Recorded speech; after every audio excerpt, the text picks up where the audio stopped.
الحمد لله رب العالمين القائل في كتابه الكريم قد جاءكم من الله نور وكتاب مبين والصلاة والسلام على أشرف الأنبياء والمرسلين نبينا محمد القائل خيركم من تعلم القرآن وعلمه أما بعد فأعوذ بالله من الشيطان الرجيم بسم الله الرحمن الرحيم سورة البقرة الف لام میم۔ یہ حروف مقطعات ہیں، یعنی علیحدہ علیحدہ پڑھے جانے والے حروف۔ ان کے معنی اللہ کے علاوہ کوئی بھی نہیں جانتا۔ ذالک الکتاب لا ریب فیہ ھدی للمتقین، اس کتاب میں کوئی شک نہیں ہے اور یہ پرہیزگاروں کو ہدایت یا راہ دکھانے والی ہے۔ ویسے تو یہ کتاب الہی تمام انسانوں کی ہدایت اور رہنمائی کے لیے نازل ہوئی ہے، لیکن اس سے فیضیاب وہی لوگ ہوتے ہیں جو اس کی تلاش میں ہوتے ہیں اور اللہ کے خوف سے ان کے دل بھرے ہوئے ہوتے ہیں، جن کے دلوں میں مرنے کے بعد اللہ کے سامنے جواب دہی کا احساس ہوتا ہے اور انہیں فکر ہوتی ہے، انہی کو متقین کہا گیا ہے۔ الذین یؤمنون بالغیب ویقیمون الصلاة ومما رزقناہم ینفقون، جو لوگ غیب پر ایمان لاتے ہیں اور نماز کو قائم رکھتے ہیں اور ہمارے دیے ہوئے مال میں سے خرچ کرتے ہیں۔ انفاق کے معنی ہیں عام طور پر خرچ کرنا، جو صدقات واجبہ ہیں اور نافلہ، اس میں دونوں چیزیں شامل ہیں۔ اہل ایمان اپنی طاقت کے مطابق دونوں صورتوں میں کوتاہی نہیں کرتے، بلکہ اپنے ماں باپ، اپنے اہل و عیال پر صحیح طریقے سے خرچ کرنا بھی اس میں داخل ہے اور باعث اجر و ثواب ہے۔ والذین یؤمنون بما انزل الیک وما انزل من قبلک وبالآخرۃ ھم یوقنون، اور جو لوگ ایمان لاتے ہیں اس پر جو آپ کی طرف اتارا گیا ہے اور جو آپ سے پہلے اتارا گیا ہے، اور وہ آخرت پر یقین رکھتے ہیں۔ یعنی پچھلی کتابوں پر ایمان لانے کا مطلب یہ ہے کہ جو کتابیں انبیاء علیہ السلام پر نازل ہوئیں وہ سب سچی ہیں، چاہے وہ اب اپنی اصل شکل میں موجود نہیں ہیں اور ان پر عمل نہیں کیا جا سکتا۔ اب عمل صرف قرآن کے اوپر بھی ہی کرنا لازم ہے، لیکن اللہ رب العزت نے یہ ایک ایمان کی کیفیت کو واضح کیا کہ مومن وہی ہے جو اپنے سے پہلے والی کتابوں پر بھی ایمان لے کر آتا ہے۔ اب وحی اور رسالت کا سلسلہ اللہ کے رسول پر ختم کر دیا گیا ہے، ورنہ اس پر بھی ایمان لانے کا ذکر اللہ تعالیٰ ضرور فرماتے۔ اولئک علی ھدی من ربہم واولئک ھم المفلحون، یہی لوگ اپنے رب کی طرف سے ہدایت پر ہیں اور یہی لوگ فلاح اور نجات پانے والے ہیں۔ یہ اللہ رب العزت نے ان اہل ایمان کا انجام بیان کیا ہے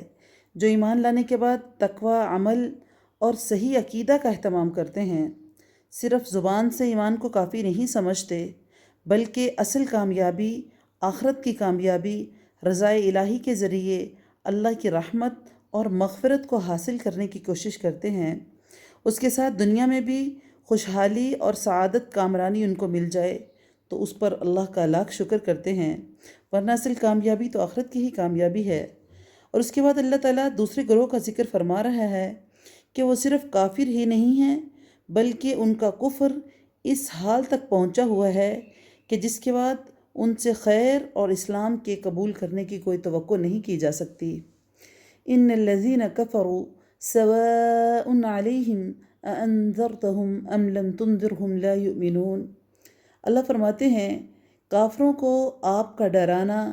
یا نہ ڈرانا برابر ہے، یہ لوگ ایمان نہ لائیں گے۔ یعنی کہ نبی کریم صلی اللہ علیہ وسلم کی شدید خواہش تھی کہ سب لوگ مسلمان ہو جائیں، اور اسی حساب سے آپ صلی اللہ علیہ وسلم کوشش فرماتے تھے، لیکن اللہ رب العزت نے فرمایا کہ ایمان ان کے نصیب میں نہیں ہے۔ یہ وہ چند مخصوص لوگ ہیں جن کے دلوں پر مہر لگ چکی تھی، جیسے کہ ابو جہل، ابو لہب وغیرہ، ورنہ آپ صلی اللہ علیہ وسلم کی تبلیغ سے بہت سارے لوگ مسلمان ہوئے، حتیٰ کہ پورا جزیرہ عرب اسلام کے سایہ میں آ گیا۔ ختم اللہ علی قلوبہم وعلی سمعہم وعلی ابصارہم غشاوہ ولہم عذاب عظیم۔ اللہ تعالیٰ نے ان کے دلوں پر، ان کے کانوں پر مہر کر دی ہے، اور ان کی آنکھوں پر پردہ ہے، اور ان کے لیے بڑا عذاب ہے۔ یہ کیوں عذاب ہے؟ ان کے عدم ایمان کی وجہ یہاں بیان کی گئی ہے، کیونکہ وہ اللہ کی نافرمانی کا مسلسل ارتکاب کر رہے ہیں، جس کی وجہ سے ان کے دلوں کے اوپر مہر لگ چکی ہے، قبول حق کی استعداد ختم ہو چکی ہے، ان کے کان بھی حق سننے کے لیے آمادہ نہیں ہیں، ان کی نگاہیں کائنات میں پھیلی ہوئی رب کی نشانیاں دیکھنے سے محروم ہیں، تو اب وہ ایمان کیسے لا سکتے ہیں؟ وَمِنَ النَّاسِ مَن يَقُولُ آمَنَّا بِاللَّهِ وَبِالْيَوْمِ الْآخِرِ وَمَا هُمْ بِمُؤْمِنِينَ۔ بعض لوگ کہتے ہیں کہ ہم اللہ پر اور قیامت کے دن پر ایمان رکھتے ہیں، لیکن در حقیقت وہ ایمان والے نہیں ہیں۔ اللہ رب العزت فرماتے ہیں کہ یہاں سے تیسرے گروہ منافقین کا تذکرہ شروع ہو جاتا ہے، جن کے دل تو ایمان سے محروم تھے، مگر وہ اہل ایمان کو فریب دینے کے لیے زبان سے ایمان کا اظہار کرتے تھے۔ اللہ تعالیٰ نے فرمایا ہے کہ وہ نہ اللہ کو دھوکہ دینے میں کامیاب ہو سکتے ہیں، کیونکہ اللہ تو سب جانتا ہے، اور نہ ہی اہل ایمان کو وہ مستقل فریب میں رکھ سکتے ہیں، کیونکہ اللہ تعالیٰ وحی کے ذریعے مسلمانوں کو ان کی فریب کاریوں کے بارے میں آگاہ فرما دیتا ہے۔ تو یوں ان کی جو فریب کاری ہے خود انہی کو نقصان پہنچا رہی ہے، اور انہوں نے اس کے ساتھ اپنی دنیا اور آخرت دونوں برباد کر لی ہے۔ یخادعون اللہ والذین آمنوا وما یخدعون الا انفسهم وما یشعرون۔ وہ اللہ تعالیٰ کو اور ایمان والوں کو دھوکہ دیتے ہیں، لیکن وہ دراصل وہ خود اپنے آپ کو دھوکہ دے رہے ہیں، مگر وہ سمجھتے نہیں ہیں۔ فی قلوبہم مرض فزادہم اللہ مرضا ولہم عذاب علیم بما كانوا یکذبون۔ ان کے دلوں میں بیماری تھی، اللہ تعالیٰ نے انہیں بیماری میں مزید بڑھا دیا، اور ان کے جھوٹ کی وجہ سے ان کے لیے دردناک عذاب ہے۔ بیماری سے مراد کفر و نفاق کی بیماری ہے، جس کی اصلاح کی فکر نہ کی جائے تو وہ بڑھتی چلی جاتی ہے۔ اسی طرح جھوٹ بولنا منافقین کے علامات میں سے ہے، جس سے بچنا بہت ضروری ہے۔ وَإِذَا قِيلَ لَهُمْ لَا تُفْسِدُوا فِي الْأَرْضِ قَالُوا إِنَّمَا نَحْنُ مُصْلِحُونَ۔ اور جب ان سے کہا جاتا ہے کہ زمین میں فساد نہ کرو، تو جواب دیتے ہیں کہ ہم تو صرف اصلاح کرنے والے ہیں۔ أَلَا إِنَّهُمْ هُمُ الْمُفْسِدُونَ وَلَكِنْ لَا يَشْعُرُونَ۔ اللہ فرماتے ہیں خبردار ہو، یقیناً یہی لوگ فساد کرنے والے ہیں، لیکن شعور نہیں رکھتے۔ فساد صلاح کی ضد ہے۔ کفر و معصیت سے زمین میں فساد پھیلتا ہے، اطاعت الہی سے امن اور سکون ملتا ہے۔ ہر دور کے منافقین کا کردار یہی رہا ہے کہ وہ فساد پھیلاتے ہیں، منکرات کو پھیلاتے ہیں، اللہ کی حدود کو پامال کرتے ہیں، اور وہ سمجھتے ہیں کہ وہ اصلاح اور ترقی کی کوشش کر رہے ہیں۔ وَإِذَا قِيلَ لَهُمْ آمِنُوا كَمَا آمَنَ النَّاسُ قَالُوا أَنُؤْمِنُ كَمَا آمَنَ السُّفَهَاءُ أَلَا إِنَّهُمْ هُمُ السُّفَهَاءُ وَلَكِنْ لَا يَعْلَمُونَ۔ اور جب ان سے کہا جاتا ہے کہ اور لوگوں یعنی صحابہ کی طرح تم بھی ایمان لاؤ، تو جواب دیتے ہیں کہ کیا ہم ایسا ایمان لائیں جیسا بیوقوف لائے ہیں؟ خبردار ہو جاؤ، یقیناً یہی بیوقوف ہیں لیکن جانتے نہیں۔ ان منافقین نے ان صحابہ کو بیوقوف کہا جنہوں نے اللہ کی راہ میں اپنی جان اور مال کسی بھی چیز کی قربانی سے دریغ نہیں کیا، اور آج کے منافقین یہ باور کراتے ہیں کہ نعوذ باللہ صحابہ کرام دولت ایمان سے ہی محروم تھے۔ اللہ تعالیٰ نے جدید اور قدیم دونوں منافقین کی تردید فرمائی ہے۔ فرمایا کسی اعلیٰ تر مقصد کے لیے دنیاوی مفادات کو قربان کر دینا بے وقوفی نہیں ہے، عین عقل مندی اور سعادت ہے، اور صحابہ کرام نے اسی سعادت مندی کا ثبوت دیا۔ اس لیے وہ اپنے ایمان میں پکے مومن ہی نہیں بلکہ ایمان کے لیے ایک معیار اور کسوٹی بھی ہیں، جن کو اللہ رب العزت نے یہاں پر ذکر کیا، فَإِنْ آمَنُوا بِمِثْلِ مَا آمَنْتُمْ فَقَدِ اهْتَدَوْا، کہ اگر تم اس جیسا ایمان لے کر آؤ جس طرح صحابہ ایمان لے کر آئے تھے تو تم ہدایت یافتہ ہو جاؤ گے۔ وَإِذَا لَقُوا الَّذِينَ آمَنُوا قَالُوا آمَنَّا وَإِذَا خَلَوْا إِلَىٰ شَيَاطِينِهِمْ قَالُوا إِنَّا مَعَكُمْ إِنَّمَا نَحْنُ مُسْتَهْزِئُونَ۔ اور جب ایمان والوں سے ملتے ہیں تو کہتے ہیں کہ ہم بھی ایمان والے ہیں، اور جب اپنے بڑوں کے پاس جاتے ہیں، یعنی شیاطین اللہ نے ان کو کہا ہے، تو اپنے بڑوں کے پاس جاتے ہیں تو کہتے ہیں ہم تو تمہارے ساتھ ہیں، ہم تو ان کے ساتھ صرف مذاق کرتے ہیں۔ شیاطین سے مراد سرداران قریش اور یہود تھے، جن کے ایما پر وہ اسلام اور مسلمان کے خلاف سازشیں کرتے تھے، یا منافقین کے اپنے سردار، ان کو شیاطین کہا گیا ہے۔ اللہ یستہزئ بہم، اللہ بھی ان کے ساتھ مذاق کرتا ہے اور انہیں ان کی سرکشی اور بہکاوے میں اور بڑھا دیتا ہے۔ اللہ تعالیٰ بھی ان سے مذاق کرتا ہے کا مطلب یہ ہے کہ جس طرح مسلمانوں کے ساتھ وہ مذاق کرتے ہیں، اللہ بھی ان کے ساتھ ایسا معاملہ کرتے ہوئے انہیں ذلت میں مبتلا کرتا ہے، اور اس کو استہزاء تعبیر کرنا زبان کا اسلوب ہے، ورنہ حقیقتاً یہ استہزاء نہیں ہے، اس کے معنی سزا دینے کے ہیں۔ اولئک الذین اشتروا الضلالة بالہدى فما ربحت تجارتهم وما كانوا مہتدین، یہ وہ لوگ ہیں جنہوں نے گمراہی کو ہدایت کے بدلے میں خرید لیا، بس نہ تو ان کی تجارت نے ان کو فائدہ پہنچایا اور نہ ہی یہ ہدایت والے ہیں۔ تجارت سے مراد ہدایت چھوڑ کر گمراہی اختیار کرنا ہے، جو سراسر گھاٹے کا سودا ہے۔ منافقین نے نفاق اپنے اوپر اوڑھ کر گھاٹے کی تجارت کی، یہ گھاٹا آخرت کا گھاٹا ہے۔ ضروری نہیں کہ دنیا میں اس گھاٹے کا انہیں علم ہو جائے، بلکہ دنیا میں تو اس نفاق کے ذریعے انہیں فوری فائدے حاصل ہوتے تھے، اور اس پر وہ بہت خوش ہوتے تھے، اور اس کی بنیاد پر اپنے آپ کو بہت سمجھدار اور مسلمانوں کو بیوقوف سمجھتے تھے۔ مثلهم كمثل الذي استوقد نارا فلما أضاءت ما حوله ذهب الله بنورهم وتركهم في ظلمات لا يبصرون۔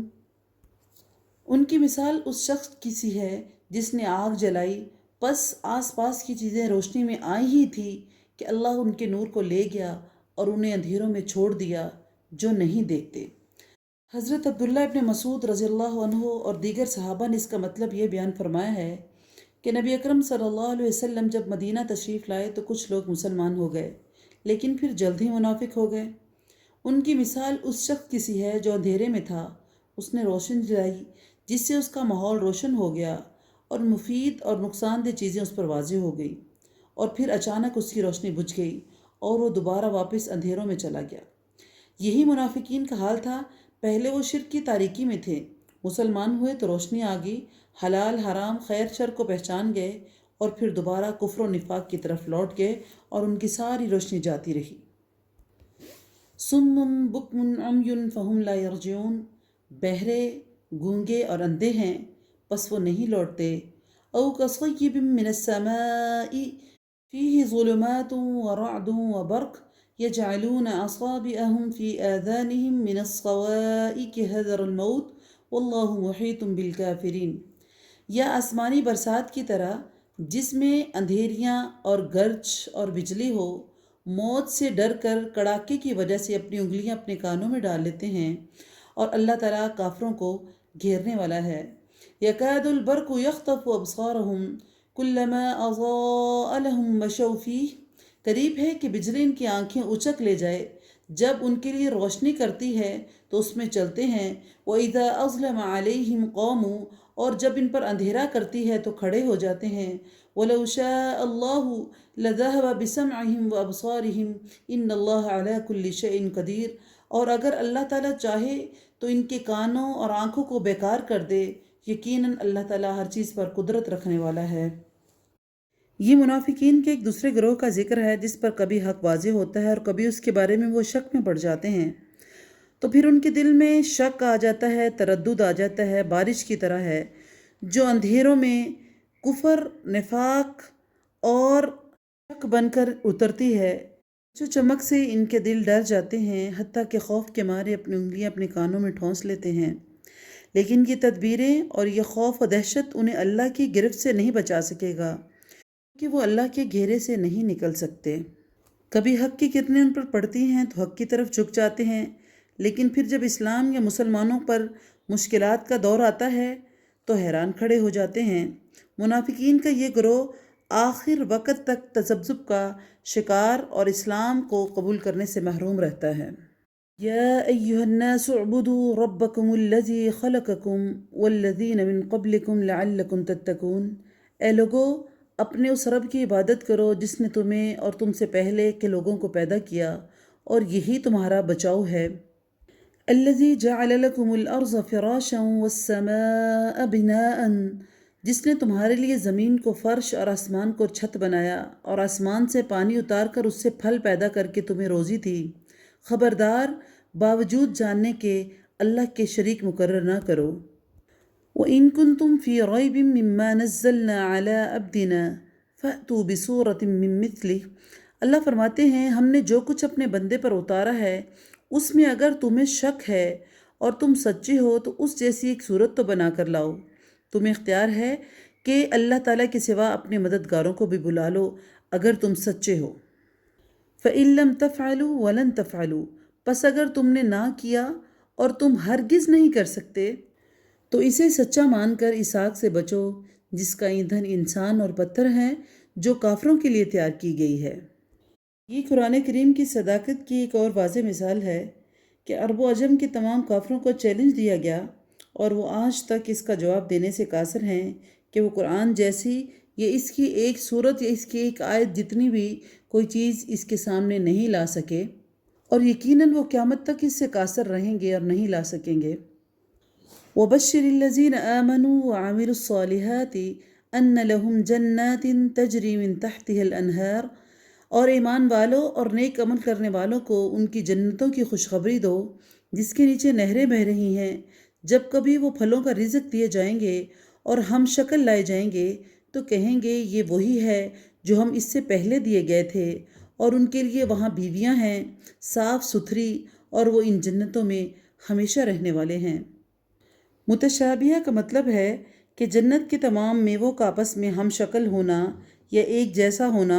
یا دنیا کے میووں کے ہم شکل ہونا، تاہم یہ مشابہت میں صرف شکل یا نام کی حد تک ہوگی، ورنہ جنت کے میووں کے مزے اور ذائقے دنیا کے میووں کی نسبت بہت ڈیفرنٹ ہوں گے۔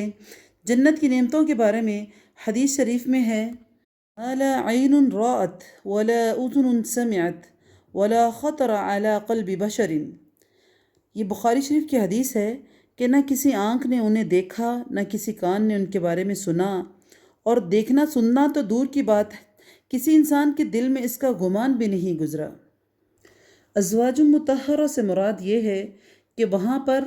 پاک صاف بیویاں یعنی حیض اور نفاس اور دنیا کی یہ جو دوسری چیزوں سے وہ پاک ہوں گی،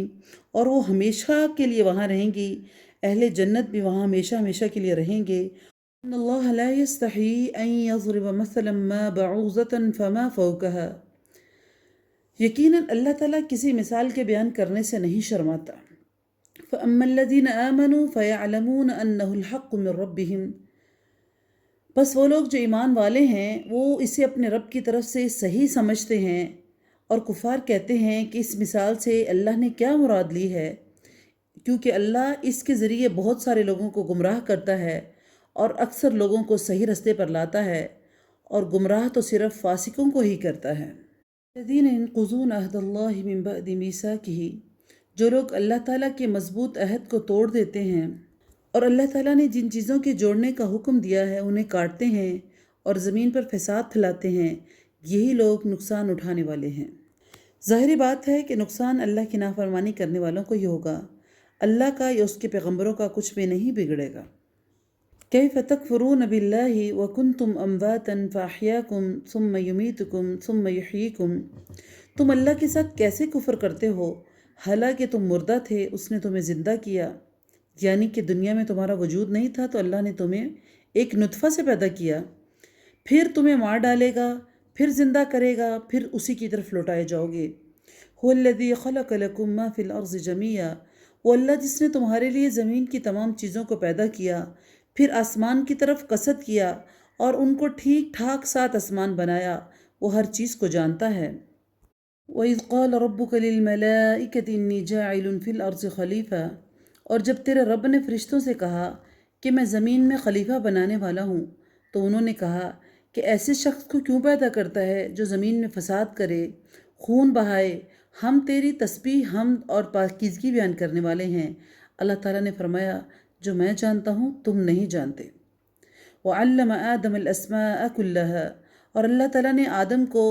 تمام نام سکھا کر ان چیزوں فرشتوں کے سامنے پیش کیا اور فرمایا اگر تم سچے ہو تو ان چیزوں کے نام بتاؤ۔ تفسیر جلالین میں آتا ہے کہ اللہ رب العزت نے حضرت آدم علیہ السلام کو بڑی سے بڑی چیز اور چھوٹی سے چھوٹی چیز کا علم بھی دیا تھا، یعنی کہ اللہ رب العزت نے ان کو ایک چھوٹا برتن کھانے والا اس کا بھی بتایا، حتیٰ کہ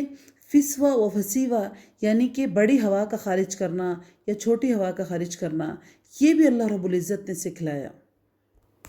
تو جب اللہ نے فرشتوں سے کہا کہ اگر تم سچے ہو کہ ایک دنیا میں نے ایک اچھی چیز پیدا نہیں کی تو تم ان چیزوں کے بارے میں مجھے بتاؤ، تو فرشتے کہنے لگے قالوا سبحانک لا علم لنا، ان سب نے کہا ہے اللہ تیری ذات پاک ہے، ہمیں تو صرف اتنا ہی علم ہے جتنا تو نے ہمیں سکھا رکھا ہے، اور پورے علم و حکمت والا تو صرف تو ہی ہے۔ اللہ نے کہا قال یا آدم انبئہم باسمائہم، اللہ نے آدم علیہ السلام سے فرمایا تم ان کو ان کے نام بتا دو۔ جب انہوں نے نام بتا دیے تو فرمایا کیا میں نے تمہیں نہیں کہا تھا کہ زمین آسمان کا غیب میں ہی جانتا ہوں، میرے ہی علم میں ہے جو تم ظاہر کر رہے ہو اور جو تم چھپا رہے ہو۔ وَإِذْ قُلْنَا لِلْمَلَائِكَةِ اسْجُدُوا لِآدَمَ فَسَجَدُوا إِلَّا إِبْلِيسَ، اور جب ہم نے فرشتوں سے کہا کہ آدم کو سجدہ کرو تو ابلیس کے سوا سب نے سجدہ کیا، اس نے انکار کیا اور تکبر کیا اور وہ کافروں میں سے ہو گیا۔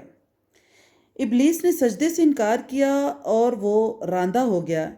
ابلیس قرآن کے مطابق جنات میں سے تھا، لیکن اللہ تعالیٰ نے اسے اعزاز دے کر فرشتوں میں شامل کر رکھا تھا، اس لیے اللہ کے حکم کے مطابق اس کے لیے سجدہ کرنا ضروری تھا، لیکن اس نے حسد کیا، تکبر کیا، سجدہ کرنے سے انکار کیا۔ تو یعنی کہ حسد اور تکبر وہ گناہ ہیں جن کا مرتکب انسانیت میں بھی جس کسی نے کیا، لیکن اس کا پہلا جو مرتکب ہے وہ ابلیس تھا۔ دوسری چیز یہاں پر اللہ رب العزت نے علمی فضیلت کے بعد حضرت آدم علیہ السلام کی یہ دوسری تکریم کی کہ اللہ نے کہا کہ سجدہ کرو۔ پہلے اللہ نے علم کا بتایا کہ آدم میں پہلی بڑائی یہ ہے تم سے کہ اس کے پاس علم ہے، پھر اللہ نے دوسری تکریم دی کہ اب آدم علیہ السلام کو سجدہ کرو، یعنی ان کے سامنے اپنے آپ کو جھکاؤ۔ اب یہاں پر اگر دیکھا جائے تو سجدہ جو ہے شریعت اسلامیہ میں اللہ کے سوا کسی کے لیے جائز نہیں ہے، لیکن نبی اکرم صلی اللہ علیہ وسلم نے فرمایا اگر کسی کو سجدہ جائز ہوتا تو میں عورت کو حکم دیتا کہ وہ اپنے خامند کو سجدہ کرے۔ تاہم فرشتوں نے اللہ کے حکم پر حضرت آدم علیہ السلام کو سجدہ کیا، جس سے ان کی تکریم اور فضیلت فرشتوں پر واضح کر دی گئی، کیونکہ یہ سجدہ اکرام اور تعظیم کے طور پر تھا، نہ کہ عبادت کے طور پر۔ تو اب تعظیماً بھی کسی کو سجدہ نہیں کیا جا سکتا، کیونکہ وہ صرف اللہ رب العزت نے ایک خاص وقت میں حکم دیا تھا۔ وَقُلْنَا يَا آدَمُ اسْكُنْ أَنْتَ وَزَوْجُكَ الْجَنَّةَ وَكُلَا مِنْهَا رَغَدًا حَيْثُ شِئْتُمَا وَلَا تَقْرَبَا هَٰذِهِ الشَّجَرَةَ فَتَكُونَا مِنَ الظَّالِمِينَ، اور ہم نے کہہ دیا اے آدم تم اور تمہاری بیوی جنت میں رہو اور جہاں کہیں سے چاہو کھاؤ پیو، لیکن اس درخت کے قریب نہ جانا ورنہ ظالموں میں سے ہو جاؤ گے۔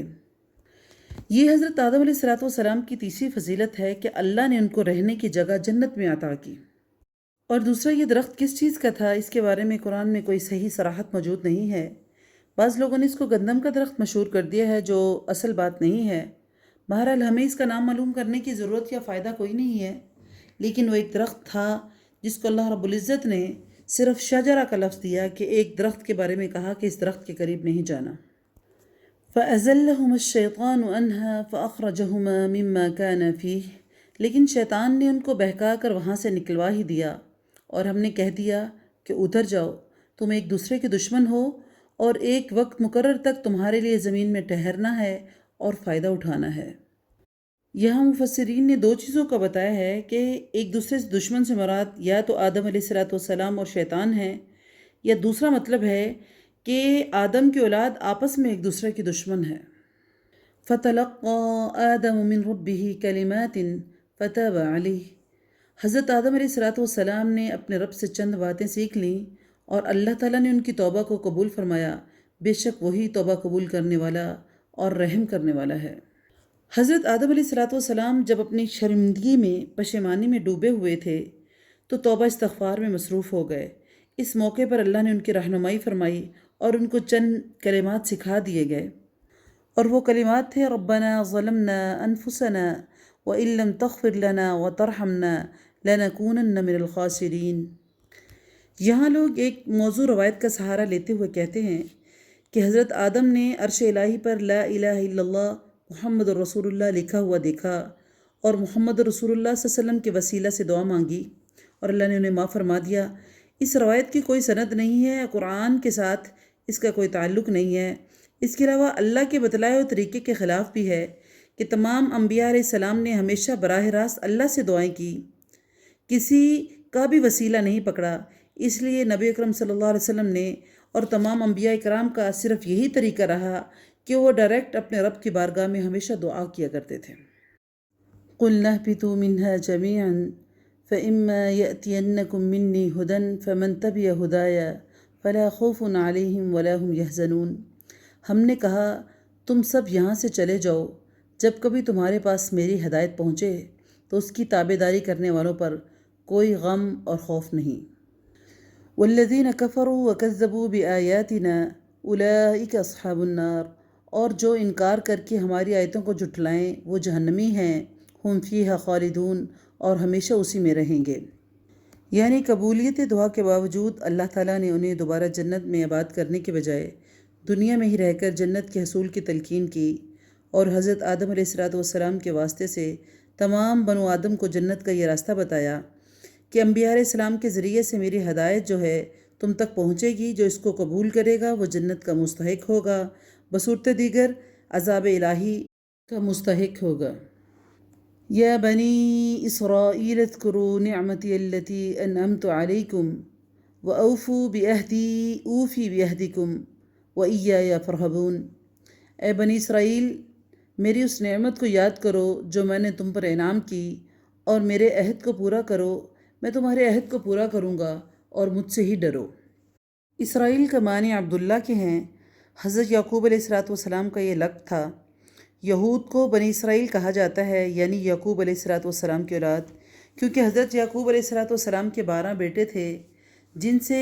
یہود کے 12 قبیلے بنے، اور ان میں بکثرت انبیاء اور رسول آئے۔ اس لیے انہیں گزشتہ انعامات الہی کو یاد کرایا جا رہا ہے کہ تم میرا وہ وعدہ پورا کرو جو تم سے نبی آخر الزماں کی نبوت اور ان پر ایمان لانے کے بابت لیا گیا تھا۔ اگر تم اس عہد کو پورا کرو گے تو میں بھی اپنا عہد پورا کروں گا، اور تم سے وہ بوجھ اتار دیے جائیں گے جو تمہاری غلطیوں کوتاہیوں کی وجہ سے بطور سزا تم پر لاد دیے گئے تھے، اور تمہیں دوبارہ عروج عطا کیا جائے گا۔ اور مجھ سے ڈرو کہ میں تمہیں مسلسل اس ذلت میں مبتلا رکھ سکتا ہوں جس میں تم مبتلا ہو، اور تمہارے آباء و اجداد بھی اس میں مبتلا تھے۔